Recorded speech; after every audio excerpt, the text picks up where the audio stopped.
income minus saving should be your expenditure?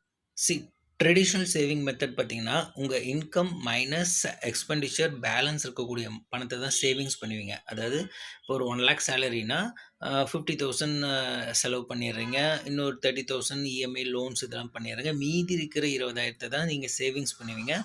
Just change the rule, income minus savings. அதாவது உங்களுக்கு 10,000 20,000 சம்பளம் அப்படின்னா 20,000த்தில் 5,000 நீங்கள் சேவிங்ஸ்க்கு போக மீதி 15,000 தான் நீங்கள் செலவே பண்ணணும்னு முடிவு பண்ணிட்டீங்கன்னா, இந்த சேவிங்ன்றது which gives higher priority and கண்டினியூஸாக சேவ் பண்ணும்போது உங்களோட எல்லா தேவைகளும் அச்சீவ் பண்ணலாம். ஃபினான்ஷியலி ஃப்ரீ ஆயிடலாம், ரிட்டைர்மெண்ட் ஏர்லியராக ஆயிடலாம், அதுக்கப்புறம் சைல்டோட எஜுகேஷன், மேரேஜ், உங்களோட retirement and foreign trips, whatever commitment நீங்கள் ஃபுல்ஃபில் பண்ணலாம். ஒரே ஒரு rule, income minus savings balance expenditure.